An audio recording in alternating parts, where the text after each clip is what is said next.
안녕하세요 여러분, 헤더의 터닝 페이지 헤더입니다. 지난번 영화 2000편 본 영화 유튜브가 추천하는 인생 영화 12편 영상이 무려 115만 뷰를 달성해서 한 번 더 또 다른 제 인생 영화를 소개해드리려고 왔어요. 넷플릭스, 왓챠플레이 이외 IPTV를 구독하고 계신다면 집에서 얼마든지 즐길 수 있는 헤더픽 죽기 전 꼭 봐야 하는 인생 영화 12편 2탄을 준비해봤습니다. 평소 제 채널 리뷰 그리고 제 영화 선택을 좋아하셨던 분들이라면 이번 소개해드릴 영화들도 분명 마음에 드실 거예요. 제 인생 영화 소개이기도 하지만 동시에 영화 추천이기도 한 만큼 이미 너무 많은 분들이 보신 이터널 선샤인, 대부, 반지의 제왕, 러브레터 그리고 타이타닉과 같은 작품들은 제외했습니다. 그럼 헤더픽 죽기 전 꼭 봐야 하는 인생 영화 12편 추가 2편 소개 시작해볼게요. 영화 허니보이는 제가 아주 최근에 보았던 작품인데요. 엔딩 크레딧이 올라감과 동시에 이제 이 영화는 내 인생 영화 1위다 라는 생각이 들었던 작품입니다. 트랜스포머의 주인공으로 유명한 샤이아 라보프가 주연을 맡은과 동시에 각본을 맡기도 했습니다. 이 때문에 개봉 당시 큰 관심을 받기도 했죠. 왜냐하면 이 영화는 샤이아 라보프 본인의 자전적 영화이기 때문입니다. 트랜스포머로 유명하기 전부터 샤이아 라보프는 아역 배우로서도 굉장히 성공한 배우였는데 이후 무슨 일이 있었는지 약물과 알코올 중독 증세를 보이며 정말 말도 안 되는 기행을 펼쳤고 결국 재활을 하느라 오랜 시간 스크린에서 모습을 감추기도 했었죠. 재미있는 점은 샤이아 라보프가 PTSD, 외생후 스트레스 장애를 진단받고 재활원에서 재활을 하던 중 치료의 목적으로 이 영화의 각본을 썼다는 것입니다. 그렇기 때문에 영화 허니보이는 이런 샤이아 라보프의 모습을 담고 있죠. 특히 어린 시절 아버지에게 받은 상처를 고스란히 담아내고 있습니다. 하지만 샤이아 라보프는 이 영화에서 자기 자신을 연기하지 않았습니다. 자신을 무참히 때리고 밟았던 자신의 아버지를 연기했죠. 따라서 영화의 각본을 쓰고 연기를 하는 것 자체가 샤이아에게는 큰 도전이었을 거예요. 그와 동시에 실제로 절연하고 살았던 아버지에게 보내는 한 통의 편지이기도 했을 거고요. 또 어린 샤이아를 연기하는 노아 주프의 연기력은 정말 어마무시한데 성인 연기자의 모습이 무척이나 궁금해지는 배우라고 할 수 있겠습니다. 그저 블록버스터 영화 트랜스포머의 주인공으로 유명한 샤이아 라보프의 어린 시절엔 어떤 일이 있었는지, 그가 왜 심각한 기행들을 저질렀는지, 또 그가 앞으로는 어떻게 인생을 헤쳐나갈지 궁금하시다면 이 영화 허니보이 꼭 보시길 추천드릴게요. 영화 역사상 가장 유명한 느와르 영화 2편을 뽑으라고 한다면 대부분의 사람들은 한치의 망설임도 없이 대부와 이 영화 원스 어폰 어 타임 인 아메리카를 뽑으리라 생각됩니다. 여담으로 저는 대부보다는 이 원스 어폰 어 타임 인 아메리카를 더 좋아하긴 합니다. 다시 본론으로 돌아가서 이 두 영화는 이탈리아 이민자들의 모습을 담고 있는 만큼 비슷한 점들도 무척 많죠. 하지만 영화가 표현하고자 하는 내용은 무척 다릅니다. 영화의 제목이 Once Upon a Time in America 인 만큼 이 영화는 정말 말 그대로 옛날 옛적 미국에서는 말이야 라는 듯한 이야기와 함께 스토리가 전개됩니다. 대부가 패밀리 간에서 발생한 사랑, 배신, 고독함을 표현하고 있다면 Once Upon a Time in America는 이민자로 살아가던 한 남자의 인생을 고스란히 담고 있죠. 평소 느와르 영화를 좋아하셨던 분들이나 명화 도장 깨기에 도전하고 계시는 분들은 이 영화를 꼭 보시길 추천드리겠습니다. 여러분은 이런 생각을 해보신 적 있으신가요? 만약 역사에서 누구누구가 죽지 않았더라면 현재는 어떻게 바뀌었을까? 라는 생각이요. 이 영화는 바로 그 상상에서부터 시작되었습니다. 따라서 타란티노의 Once Upon a Time in Hollywood는 옛날 옛적 헐리우드에서 일어났던 한 사건이 다르게 전개되었다면 과거는 어떻게 바뀌게 되었을까? 라는 전제와 함께 시작하게 됩니다. 물론 이런 상상 속에서 영화광 타란티노 감독의 영화를 향한 애정도 엿볼 수 있습니다. 엄청난 오마주들이 영화 속에 등장하기 때문이죠. 이렇게만 본다면 너무나 아름다운 이야기로만 보이지만 실상은 그렇지 않습니다. 사실 이 영화가 개봉하기 전 저는 무척이나 걱정을 했었습니다. 타란티노 감독이 건드리지 말아야 할 영린을 건드린 것은 아닐까라고 생각했거든요. 그 이유는 이 영화가 바로 찰스 맨슨의 로만 폴란스키가 침입 사건을 주제로 하고 있기 때문이죠. 영화 피아니스트를 연출한 로만 폴란스키 감독의 아내였던 배우 샤론 테이트가 임신한 채로 사망한 바로 그 사건이죠. 이 영화의 엔딩은 타란티노 특유의 코미디와 함께 끝이 나지만 전 눈물을 흘렸었습니다. 이 말이 무슨 말인지는 영화를 사랑하시는 분들이라면 무조건 이해하실 수 있을 거라 생각해요. 과장 쿠엔틴 타란티노 감독이 헐리우드에게 보내는 러브레터를 보시면서 그의 영화 세계 속에 빠져보시기를 바랄게요. 오늘은 당신 남은 인생의 첫날이다 라는 말을 들은 여러분은 어떤 생각이 드시나요? 열심히 살아야겠다는 생각이 드시나요? 아니면 별것 없는 하루가 또 시작되었다 느끼시나요? 이 영화는 후자의 생각을 하는 한 평범한 미국 가정의 가장이 전하는 독백과 함께 시작됩니다. 그는 매일 똑같이 반복되는 일상에 지쳤고 언제 잘릴지 모르는 회사에서 하루하루를 보내고 있었기 때문입니다. 그리고 집에 돌아와서도 아내와 딸에게서 못난 아버지, 무능력한 남편 취급받기 일쑤였죠. 하지만 그에게 어느 날 새로운 세상이 펼쳐집니다. 딸의 절친한 젤라를 보고 사랑에 빠졌기 때문이었죠. 여기까지만 들으신다면 이 영화의 감독 샘 맨데스가 이상한 영화를 만든 게 아닐까? 라고 생각되시겠지만 영화는 언제나 비유의 예술이기 때문에 이 가장의 행동이 무엇을 상징하는지 알게 되신다면 엄청난 소름이 끼친 여러분을 발견하실 수 있을 거예요. 이 영화는 제가 이전에 리뷰를 진행했던 만큼 영화 본편을 보신 뒤 제 리뷰 영상을 한 번 더 보신다면 200% 이해하실 수 있으리라 생각합니다. 감독 샘 맨데스의 영화 데뷔작이자 아카데미 작품상 수상의 영광을 얻은 이 작품을 꼭 보시길 추천드립니다. 여러분은 행복의 기준이 뭐라고 생각하시나요? 이 영화 레이첼 결혼하다는 행복이라는 감정이 무엇인지 잃어버린 한 여성에 대한 영화입니다. 제목이 레이첼 결혼하다이기 때문에 엄청난 로맨스 코미디물이 아닐까 예상하셨겠지만 놀랍게도 레이첼은 주인공의 언니이며 주인공은 킴이라는 약물 중독자입니다. 킴은 언니 레이첼의 결혼식에 참석하기 위해 재활원에서 돌아온 것이었죠. 이후 결혼식은 시작되지만 레이첼의 결혼식에선 큰 소동이 일어나고 말죠. 킴의 행동이 문제가 되고 만 것이었습니다. 앤 해서웨이 주연, 영화 양들의 침묵, 어댑테이션을 연출한 조나단 드미 감독의 2008년작 레이첼 결혼하다 꼭 보시길 추천드릴게요. 여러분은 재벌이 된다면 어떤 일을 해보고 싶으신가요? 여기 전도 유명한 운동선수인 동생과 올림픽 금메달리스트인 형, 이 두 형제를 통해 이루지 못한 꿈을 이루려는 한 재벌이 있습니다. 정말 순수하게 후원을 해주기 위하여 두 형제를 자신의 집으로 초대한 것이었다면 상관이 없었겠지만 이 재벌은 조금 달랐습니다. 자기가 갖지 못한 걸 갖고 있는 이 두 형제를 질투했고 자격지심을 느끼고 있었죠. 형은 레슬링 개인 관장으로서 또 코치로서 승승장구하고 있었지만 동생의 상황은 달랐습니다. 동생 또한 금메달리스트였음에도 불구하고 생활고를 겪고 있었기 때문이었죠. 그렇기에 엄청난 연봉을 주며 최고의 환경을 제공하겠다는 재벌의 유혹에 넘어간 사람은 동생뿐이었습니다. 그렇게 동생이 재벌의 후원을 받게 되며 지옥은 시작되죠. 영화 폭스캐쳐는 실화를 바탕으로 하고 있는데 세계 최대 화학 공룡 기업 듀폰 가문의 후손 존 듀폰이 벌인 엄청난 참극을 재구성하였습니다. 돈만 있으면 다 될 것이라고 생각했던 많은 사람들의 생각을 일깨운 이 영화 폭스캐쳐.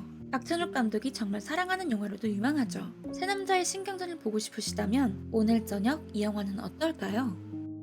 여러분은 미래를 위해서 어떤 노력을 하고 계신가요? 영화 어둠 속의 댄서 속 주인공은 자신이 유전병으로 인해 점차 시력을 잃어가고 있음에도 불구하고 아들을 위해 모든 걸 희생하며 돈을 모았던 한 어머니에 대한 이야기를 담고 있습니다. 물론 감독이 라스 폰 트리에인 만큼 영화 속의 어머니는 우리가 상상하는 일반적인 어머니와는 조금 다르죠. 이 영화는 뮤지컬 영화라고 해도 이상하지 않을 만큼 주인공이 노래를 하는 장면들이 유난히 많습니다.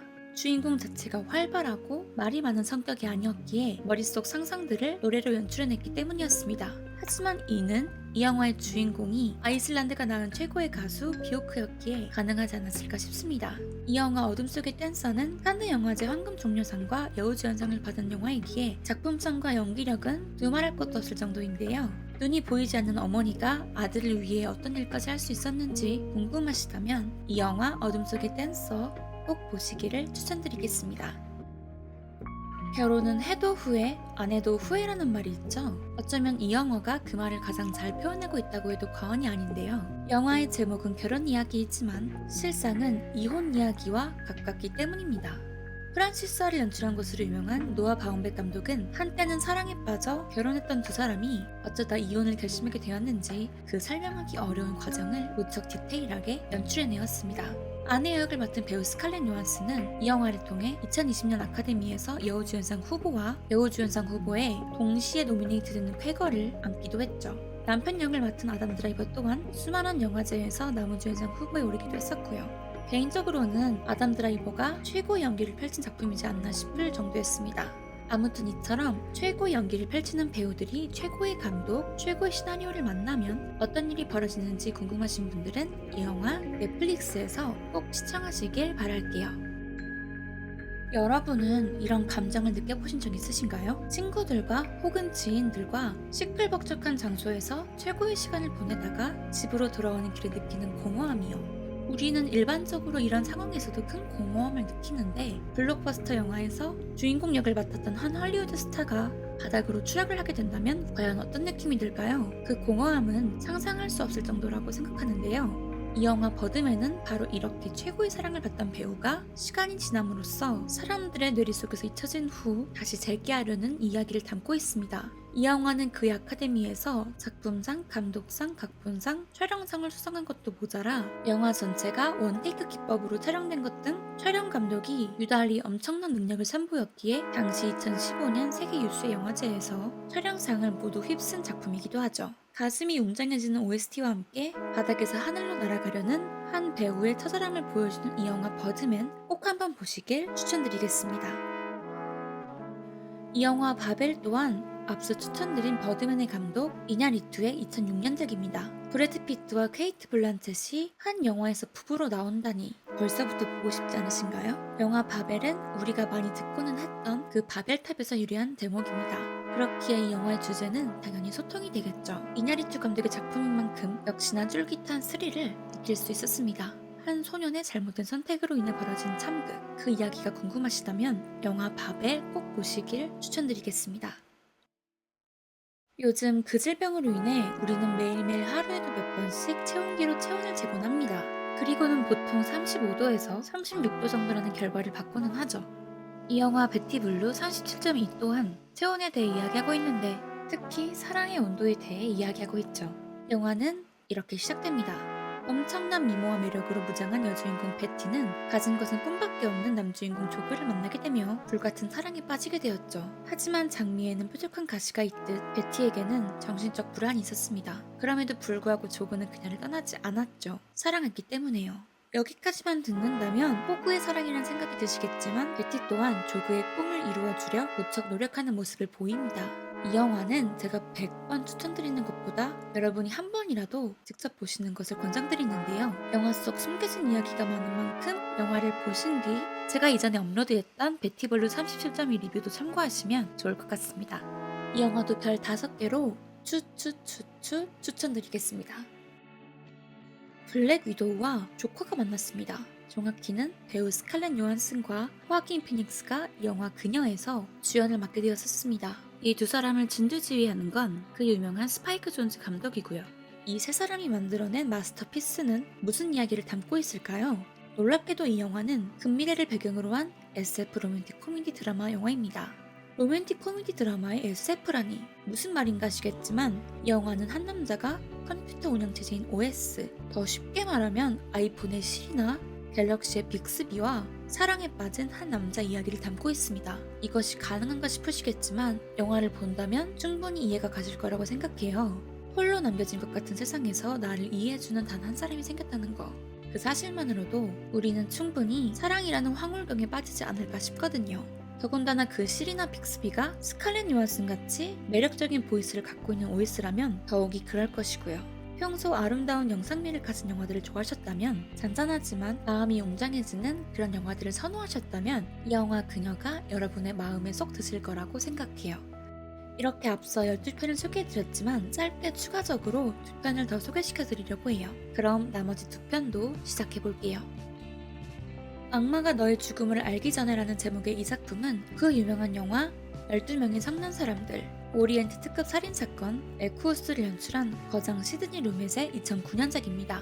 또 곧 필립 시모어 후만과 에단 워크가 주연을 맡아 형과 동생으로 출연하는데 재미가 없을 수가 없겠죠. 평소 범죄 스릴러물을 좋아하시는 분들이라면 이 영화 악마가 너의 죽음을 알기 전에 꼭 보시길 추천드릴게요. 이적인 선택이 어떤 파멸을 낳게 되는지 한번 알아보세요. 세상엔 정말 많은 홀로코스트 영화들이 있습니다. 어떤 홀로코스트 영화는 수용소, 그 내부에서 일어난 참극에 집중하기도 하고 또 어떤 홀로코스트 영화는 수용소에서 탈출하려 하는 한 사람의 도전에 초점을 맞추기도 합니다. 하지만 이 영화 트라이프는 조금 다릅니다. 수용소에서 가까스로 살아남은 한 여인이 수용소에서 벗어난 이후 어떻게 살아가는지 그 이야기를 담고 있기 때문이죠. 색다른 홀로코스트 영화를 보고 싶으시다면, 끔찍한 트라우마를 겪은 이들이 상처를 딛고 일어서는 영화를 보고 싶으시다면 이 영화 투라이프 꼭 보시길 추천드리겠습니다. 이렇게 정말로 영화 추천이 끝났는데요. 오늘은 총 14편을 추천드렸습니다. 보통 영화 선택을 할 때 제가 사랑하는 영화들을 위주로 하다 보니 여러분들이 이미 제 리뷰로 접하신 영화들도 많았을 것 같아요. 일단 영상을 만드는 저부터 영화에 애정이 있어야 제 리뷰를 보시는 분들도 그 영화에 대해 관심을 갖게 되고 이후에 직접 본편을 보시게 될 것이라고 생각했거든요. 오늘 추천드린 영화들이 지난 1편처럼 조금 생소하다고 느끼실 수도 있지만 눈 한번 딱 감고 도전해보신다면 그 생소함이 이질감이 아닌 새로움으로 느껴지실 거라고 믿어요. 여러분만의 인생 영화가 있으시다면 내가 그 영화를 왜 좋아하는지, 내가 그 영화에서 무슨 감정을 느끼고 있는지 한번 생각해 보시길 바랄게요. 그럼 오늘은 여기까지 헤더의 터닝 페이지 헤더였습니다. 감사합니다. 이번 리뷰 재미있게 보셨다면 좋아요와 헤더의 터닝 페이지 구독과 알림 부탁드릴게요. 우리는 다음 영상에서 다시 만나요.